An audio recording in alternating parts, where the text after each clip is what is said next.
Back again for another episode of The Process. I'm here with this is my guy, man.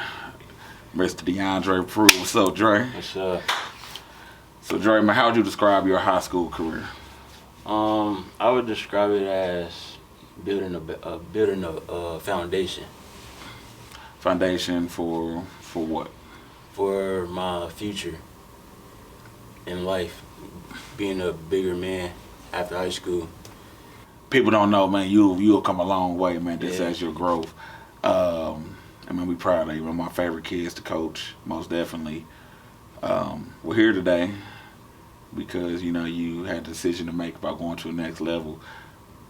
How would you describe your recruiting process, man? Our recruiting process was very hard. So, what was the best part about the recruiting process? My best part is when I finally got that text. Come up there, come check it out. I was like, bet. What was the worst part about the recruiting process, man? My worst part was texting coaches, calling them, emailing them, no reply. I'm playing football. I'm in the back of my mind. I'm like, am I really finna go play college ball?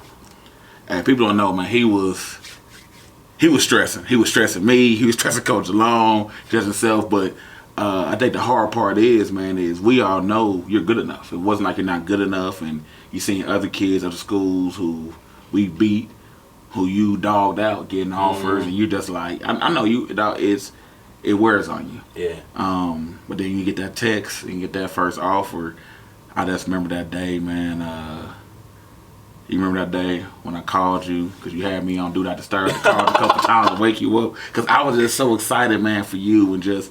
But I think that's been part of your whole story, your whole life. But you know what? With that being said, you got that text, you got that call.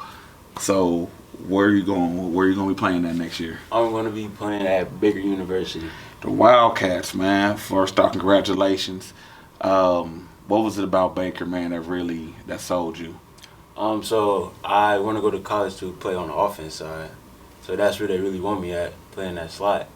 And he told me I had an opportunity to go start out there my first year. And slot, so if people don't know, that slot, that's a receiver. You can also, I heard you run the ball some too. Yeah. I know you love special teams. You got a chance to return kicks too. Mm-hmm. And you said something before, like Baker just showed you the love, man, that they were in, because we don't want to talk too much about your money, but They gave you a very good, very high offer. Yeah. So you know what you want to be studying out there? Business. Business. What do you want to do with that after school? I'm going to try to get a business, start a business somewhere.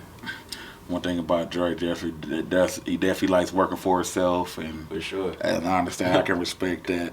One thing about Dre, about your story, people don't understand. So, your freshman year, you didn't even play football. Nah. Like I didn't get a chance to meet you till your sophomore year.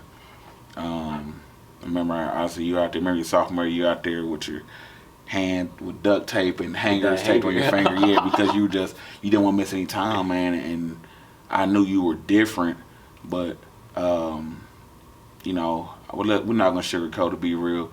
Your freshman year, you were a bit of a hard hit, would you say? Yeah. What was kind of going on in your life at the time, man? I just came out of middle school. I'm having fun in middle school.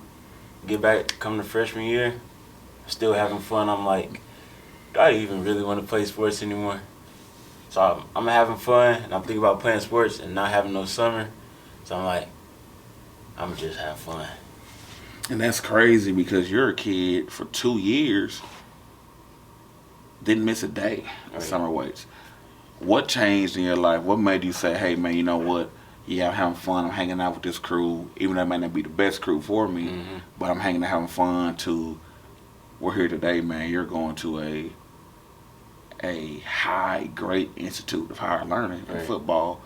What changed your life? What made you want to change, man? Get on this path. I'm on YouTube. I'm just watching football videos, and I'm just start reminiscing about Little League. I'm like, nah, I gotta go back. So came back sophomore year.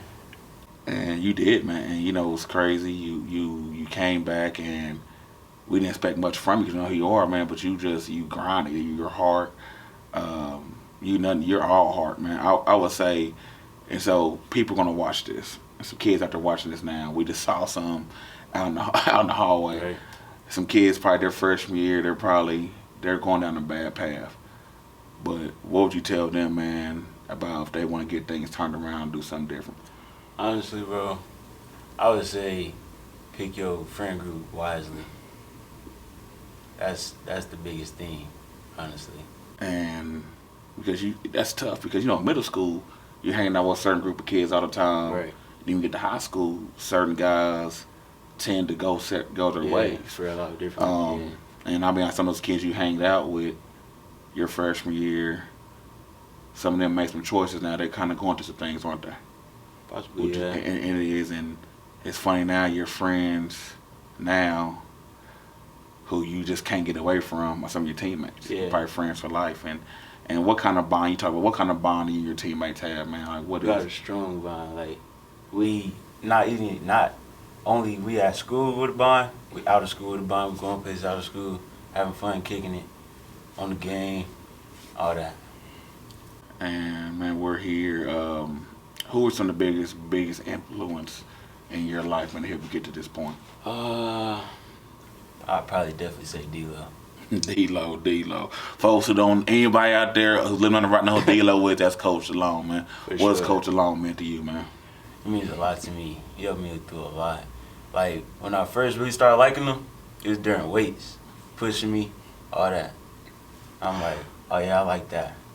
Get back in football. Dre, it's I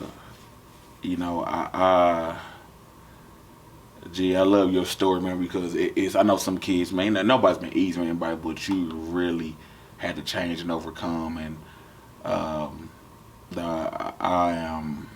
proud of you. You got your younger sister, you got your younger brother, you got your younger siblings, man. But you have paved the way for a lot of kids, man. Here moving forward. I just gotta ask, man. So, what kind of person is Baker getting? They are getting a hardworking young man. They ain't got me boy. They getting a dog, ain't they? Yeah. They getting a D, capital D-A-W-G. Dre, man, hey, I love you, dog. We got so much love for you. We know you in great things, man. Just, and this is always home, bro. We truly mean what this program for you done for this, G.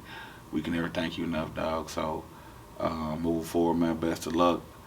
I will say this. I don't care how big, how tough you get. We will still whoop on you ever get out of hand. You hear me? I love you, dog. You too, all right, man.